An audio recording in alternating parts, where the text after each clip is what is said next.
All right, Wolfpack Nation, we are back, baby, for part 2 of our interview here with the new head softball coach, Lindsay Leftwich. If you haven't checked out part 1, make sure to go and do that first and foremost, and then come right back here so we could talk about her goals and aspirations for this program. So, Coach, I want to talk a little bit about something that maybe a lot of state fans don't really know, which is that this softball program is only heading into its 20th year as a program at NC State, as a softball program at NC State, which when you compare it to some of the other programs, elite programs in the country, is very, very young. And, looking at that, you're only our 4th ever head softball coach that we've ever had. And, you look at the opportunity here, you kind of mentioned earlier in part 1 about how competitive the ACC has become. And you also look at the fact that last year we were last place in the ACC, 6-18 overall in the ACC, that there's a lot of opportunity to leave a legacy and to really build a program here. But it's, with how good they see us, it's not going to get any easier. What are your kind of thoughts about, turning this program and making it, towards the top of the ACC? Yeah. I mean, I think that was a huge reason I took the job. It was you can win here. And you can be competitive in the ACC, and I think you can do it really fast.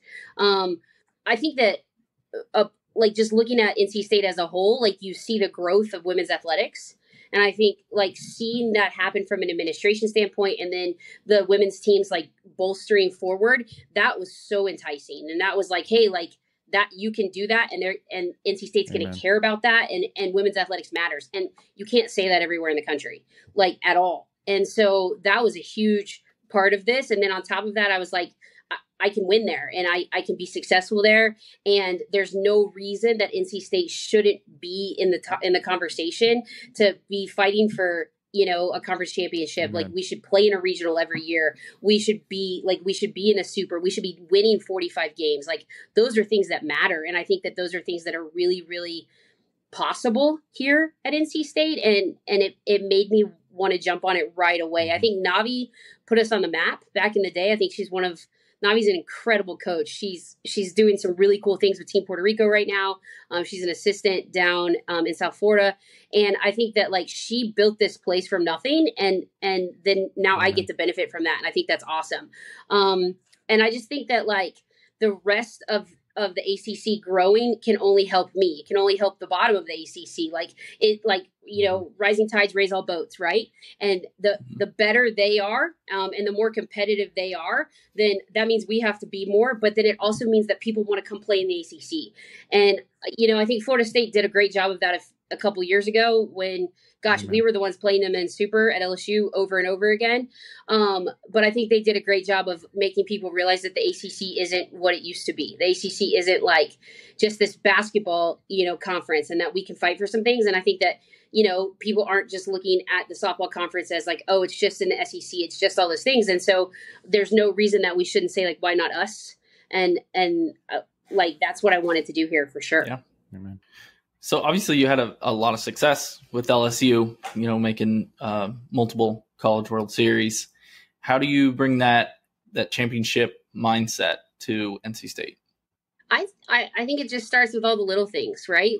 I think, yes, we're going to dream big, and we're going to think about being in the College World Series, about winning a regional, about winning the ACC. We're going to dream it and work for those things every day, But I think that for us right now, it starts with one, we have to be great teammates, and two, we have to understand work.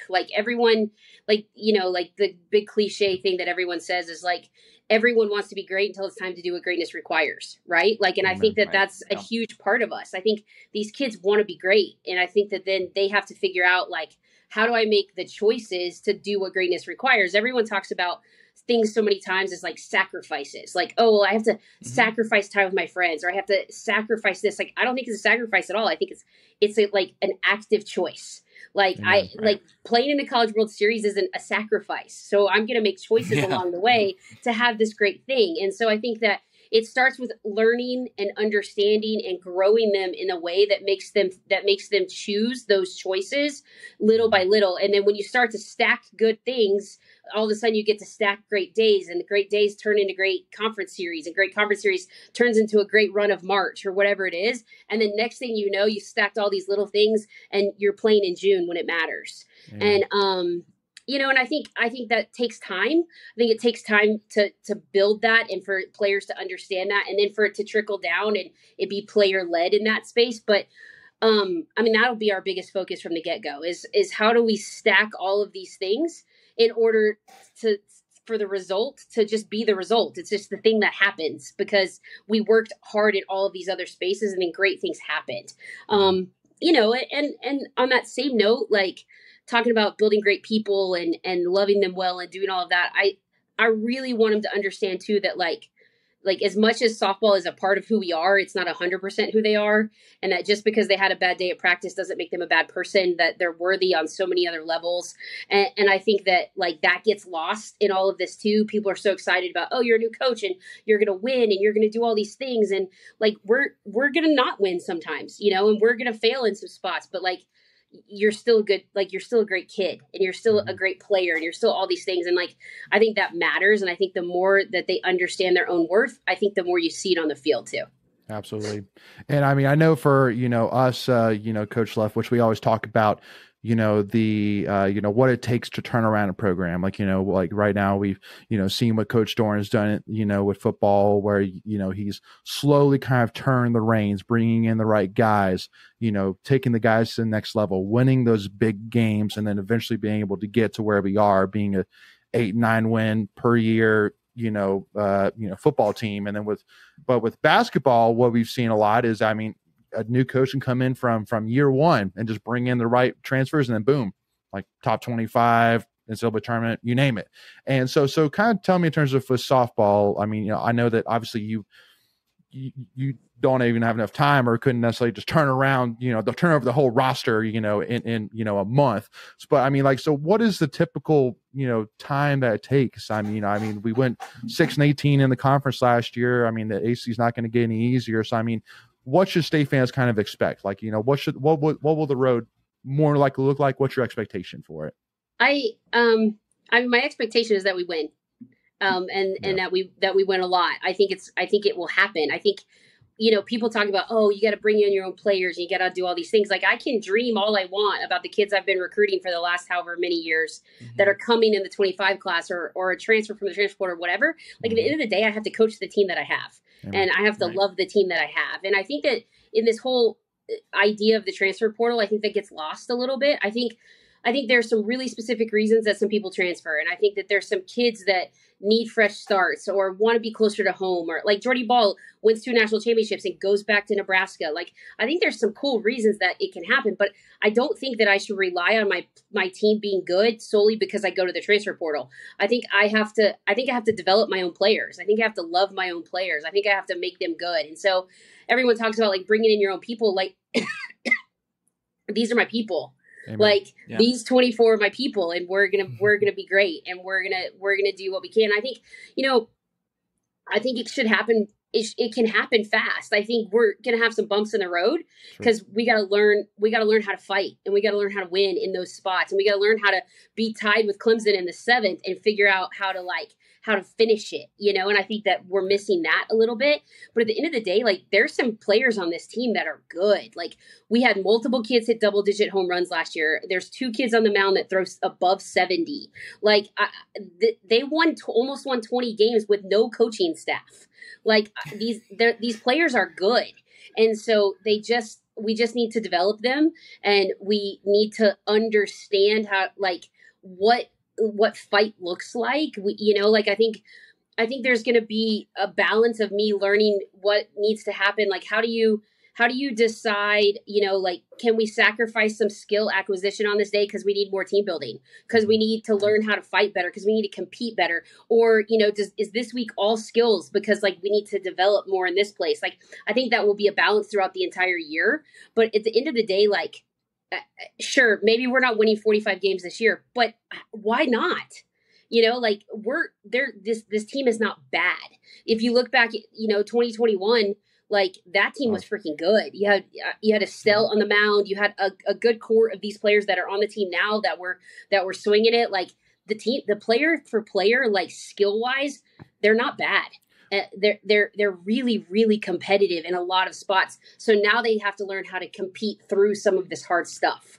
You know, and we got to learn how to catch up to some of the things that, you know, Florida State is doing really well, or Duke is doing really well along the way. Yep. And I think we can be in the fight and in the conversation a lot sooner than, you know, some other programs across the country. Well, and you kind of mentioned about 2021. I honestly thought you were going to talk about, so, you know, that year was a kind of a big year for the program because we signed the 4th overall recruiting class in the country, highlighted by 6 top 100 players, which I'm sure that, you know, through obviously the coaching change and things like that we probably don't have some of those anymore. But I'm sure of all the players that we do have, that there's still probably some there on the roster as well. Kind of like you were saying, I mean, there's a lot of skill in that team for sure. But the one thing which I wanted to kind of ask you about, you know, with the previous coaching staff, you know, the one, you know, phrase that went through our heads a lot was the home run mindset, you know, about, you know, home run focused. And so I want to kind of ask you, what's your overall offensive philosophy? I mean, you know, would you say you're more of a small ball coach, or, I mean,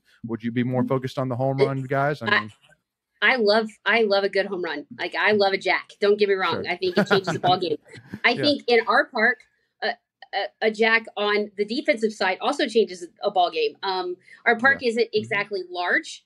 It's very short in some spots, and so I don't think we have to try and lift to get the ball out here. I think you got to try and find the best barrel that you can find, and you got to get your best swing off. That's the offense that I want to run. Is like, I want to attack balls in our strength and get our best swing off as often as possible.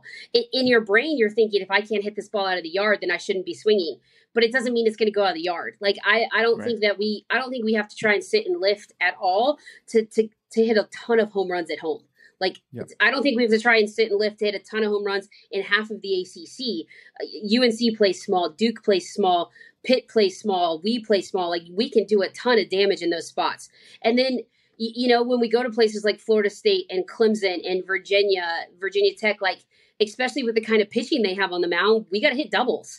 We got to steal more bases. We, you know, like, I would like my offense to be very balanced in that space. I want to run like crazy. I want to stretch things into doubles as much as we can.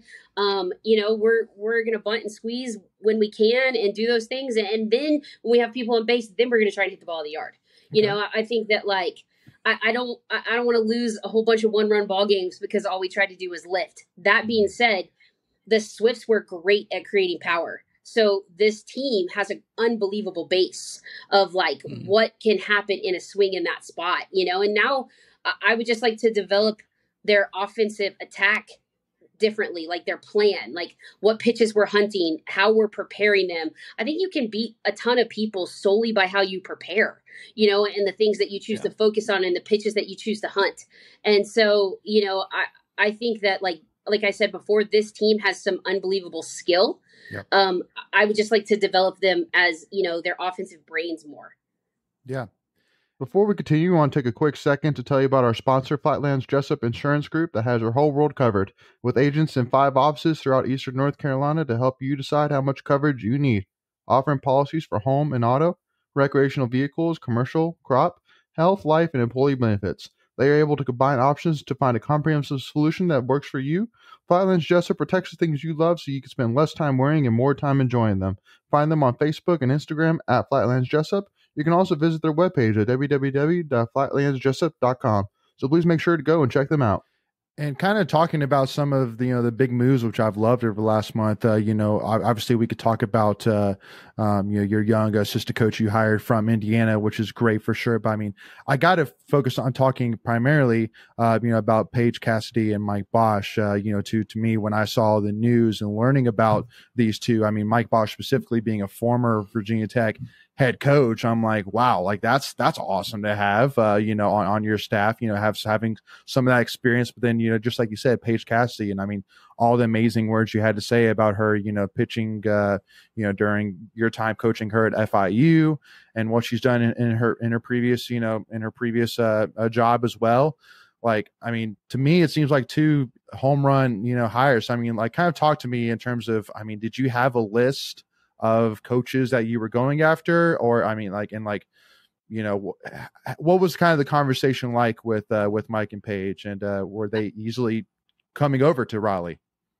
Yeah, I think I wasn't willing to do this without the people I wanted. Like I was like, I watched my friends around the country who are head coaches like struggle to find people that they fit with, or to struggle to find pitching coaches right off the bat. Like finding a pitching coach that you can afford and is talented and is experienced that you can keep on staff is one of the hardest things to do in the country. Every summer, everyone is fighting over the best pitching coaches that are out there. And so before I even went on the interview, I called Paige and I was like, if I do this, are you coming? And she was like, absolutely. Like, awesome. she's from the East Coast. Her parents moved back to Florida. She spent a ton of time at Liberty. Her husband's from this side of the country. And so, she was like, as much as she loved her time at Texas Tech, she was more than willing to come. And then just our previous relationship made that a really easy choice for her. And so like that, I made that decision. Like the moment I even stepped on campus was, if I take this job, I'm going to do everything I can to steal Paige. Love it. And that was a huge part of just in general, like having someone there that you trust. I also, Beth has put out a lot of pitching coaches in her time, like in my time with her, Alabama, Ole Miss, Grand Canyon, Boise, UNCW, like that 5 right there just on one hand. And then Paige, like there's some of the best pitching people in the country have come from us. And Paige is the most like Beth of all of them. All of them have great skills, but Paige from a philosophy standpoint and from just the personality standpoint is the most like Beth. And so that was like really comforting to me to be like, I can get somebody that is going to be so much like what I know I've been getting every day for the last 16 years. And somebody that I trust and it was just in a spot where I thought that like she could really help make me better. Yeah. She was the associate head coach at Liberty for a long time. She helped start that program at Liberty. And so she's seen a first-time head coach in Dot Richardson and kind of helped grow her. And then Craig Snyder at Texas Tech, it was his first year as a head coach too. And Paige was right there in the middle of it, and so I thought that was like a great jumping off spot for me, because she would be like, hey, like, Craig really did this and this is what worked, or, Dot struggled with this and this is what we did, because she's just lived it, Right. Just different experiences. So like my goal in both spots was to get people with experience. I had a lot of choices, but I wanted to make sure I could find people that still allowed me to be good at what I'm good at, and like, I'm really great at the skills. Like I'm great at like coaching the little things, which in being the boss, a lot of head coaches lose that because you get so busy trying to oversee your whole program that you lose the ability to like get dirty like every day in those spaces. And so I wanted to make sure I could bring people in that would allow me to still be good at that. Cause like the skills is probably definitely where I make my money. Like that's like in the development of people. And then, so then the same thing kind of came with Mike. Mike was the head coach at Syracuse for a couple 4 or 5 years before he ended up at Florida. And then previous to that, he was the head coach at Iowa Community College. While he was at Iowa, he was also, he also taught like advanced calculus or something. He's like Rain Man. Nice. he's like a genius. Nice. And so, in hiring him, that was huge. Like just somebody who had been around the ACC for a long time, but then somebody who's sat in this chair and somebody who has who understands the conversations and some of the hard pieces that have to happen. And Mike, because of the way he thinks and the way he functions, he's so different than me. And I thought that was really important to not go get somebody that was just like me. And he's very to the point. He's super clinical, and like he can separate the emotion of wins and losses or the emotion of relationships and say like, this is what needs to be done.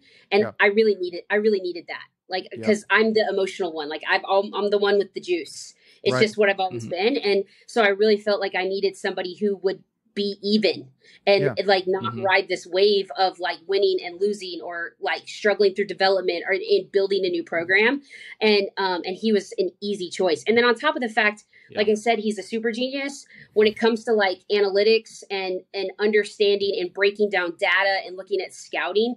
He's unbelievable at it. So in turn, he can oversee all of that. And then again, I still get to be good at what I'm good at. I get to be good at the skills, because so many times that's such a hard balance. Like how much do we focus on preparing to play Florida State or Pitt or whoever, and then how much do we focus on just being great at NC State softball? There's like such a hard balance in that.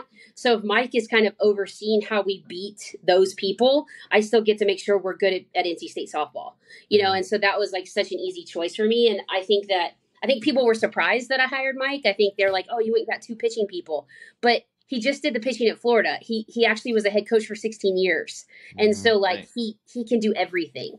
Yeah. And so between him and Paige together, it's a whole lot of experience on a staff with somebody who's a first-time head coach. And I thought that was really important in just like the ability to push us forward faster. Amen. Yeah. I mean, and with how know, to kind of dated. Oh, go ahead, Michael. I was just going to say, with how data-driven sports is, it seems like a pretty good idea to have a literal genius on your staff. He's actually a genius, yeah. Yeah. And Coach, we're going to kind of move into a little bit of the fun section here to wrap this up here. But the first question, which I want to ask, is that I know you've only been to Raleigh a couple of times. Have you had an opportunity to meet any of the other NC State coaches yet? I have in person. I've met. I met volleyball on my interview. I met a lot of coaches on my interview, so that was really fast. Cool. But I've spent some time with the gymnastics coach. Her office is right down the hall from mine, and so that's been like a really cool environment. And then we've done a bunch of stuff with volleyball. Like we did a little welcome back picnic for the freshmen and some things like that. And so that's been nice just to sit with some of the support staff. And then Coach Avent was unbelievable. Just when I got hired, he was like one of the first people to pick up the phone and call me and be like, hey, what do you need? How can I help you? But then on top of that, like I brought Peyton on campus and I texted him and I'm like, hey, like, are you around? Can you come like tell this kid why it's great to live in Raleigh? Because you've all obviously done it for a long time. And like, he was in my office right away. And he had this great spiel of why you should come and be a part of the Wolfpack.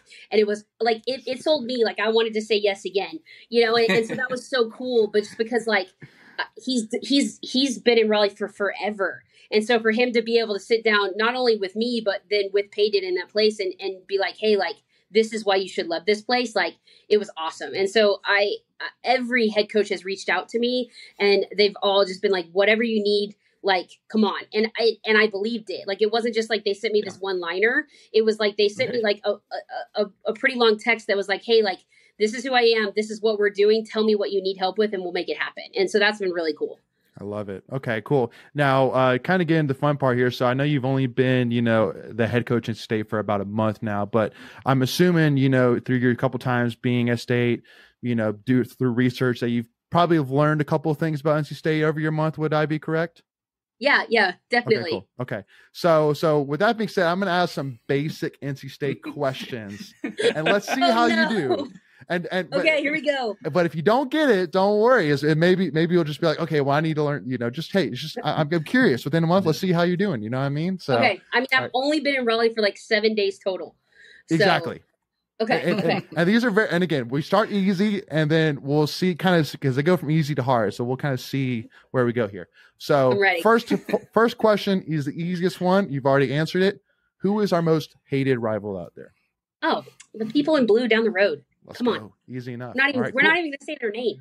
Exactly. Oh, I love you, Coach. Yeah. All right. Anyway. All right. So there's a lot of talk about this man and Jim Valvano right now with his famous SB speech that I'm sure every person, especially athletes, have heard before. And I'm sure you have heard as well. What are 3 things that he famously said that we should do every day of our lives? Never give up.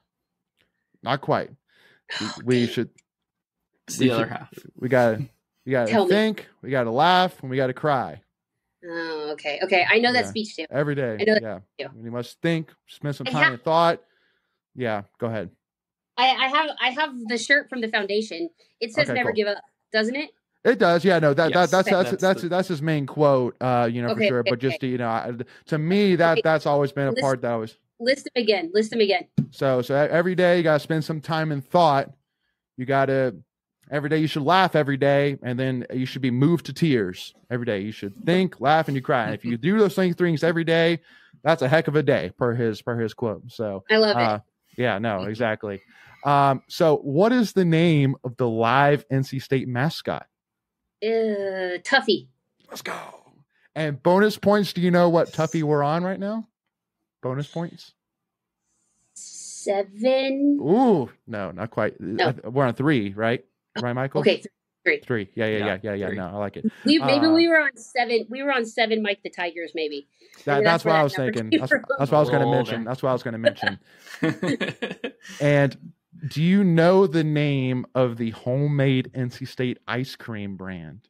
Ooh, the Howling Cow. Ooh, nice. There you go, Coach. Have you tried it yet? I did. I had some. What's the name of the student union? Tally. Yeah. I had some in Tally. It is delicious. Yeah, it is the best. It's unbeatable. Cool. And then again, you've been on campus 7 days, so I'm sure you've probably seen it. I'm sure somebody's probably pointed out to you. What is the famous Italian restaurant on Western Boulevard? We took Peyton there for her visit. Okay, cool. It starts with an A. Yes, it does. Adeo's something. Close. Amedio's. Oh, Medios. Yes. I sat in the baseball booth. Oh, yes. Yeah. You love that. I feel like I need my own booth now. How do I make this happen? Oh, I can put you in touch, Dave. He would love to make it happen. Like, yeah. Tell Dave to call me. Let's go. Well, because he'll tell you he has strict criteria that, like, if you are on the wall, that, like, you have to have met certain criteria, like whether that's players or whatever. I need to know what I need to check off the list. Yeah. Which I mean, for you, I mean, just being the head coach, I'm sure we can put you. But in terms of players, I think that may get you there. There's a bar. So yes, no, I'll get Dave to reach out to you 100%. Okay, perfect. Okay, so near the Tally Student Center, there is a place where students are allowed to paint or spray paint or do things such as drawings, advertise some more. What's the name of this place? Free speech tunnel, graffiti tunnel, something in a tunnel. I have walked through it. Free expression tunnel. Yes. Dang it, I was so close. Close. I'll give you both of them so far. You've basically had it. So I'll give that to you 100%. Okay. All right. And then can you name 3 famous NC State alumni? And they could be players. I don't know if I can. Okay. Can you name one? Maybe. No? I know the baseball player. Sport. Trey Turner. Okay, there we go. I like it. Cool. That's all I got though. Well, and again, you'll definitely learn those for sure. Again, whether it's Phillip Rivers, Russell Wilson, TJ Warren with basketball. I knew Russell Wilson too. Totally knew that. Yeah. Nope. Hey, all good. Wisconsin tries to claim him sometimes, but don't listen to them. Well, I saw a picture of him with the puppy. Well, and Mr. Sierra. So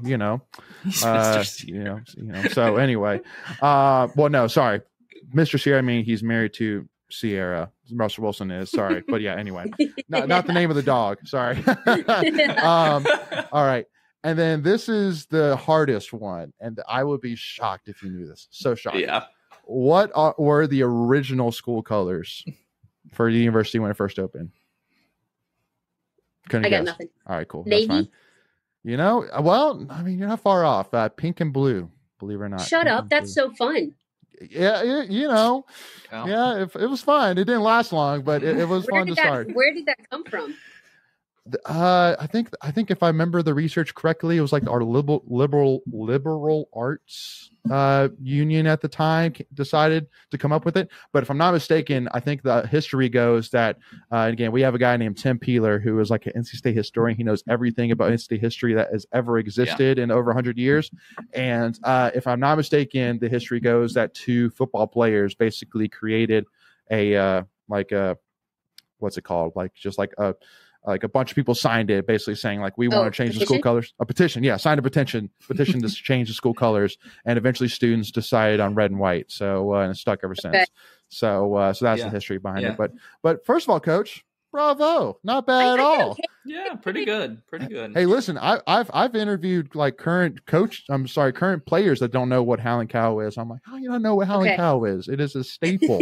so bravo to you, Coach. You did an amazing job. And again, you've only been here for a month, only been on campus 7 days. Great job. So first of all, Coach, I want to say thank you so much again. Really do appreciate you coming on. It has been an honor. It's been a lot of fun. really enjoyed it, and definitely hope that recruiting goes well. Hopefully you can get some coals in the fire and bring some future AC champions to rally with you. But either way, looking forward to seeing you as a head coach for the season, and we will be there 100%. And I'm telling all of the fans out there listening to this right now that you need to join us and be there to support these girls. It's going to be a lot of fun. Yeah. Thanks for having me, guys. I appreciate it. Absolutely, y'all. Make sure, again, to go support these girls. Again, go follow them if you already on Twitter at Pack Softball. And then for us, again, hit that subscribe button, hit that notification bell. If you enjoyed this conversation, if you love NC State softball, hit that like button. Give us a follow. Tuffy Talk now on Twitter, Instagram, and TikTok. With that being said, we'll see y'all soon, and go Pack, y'all. Go Pack. Perfect, Coach.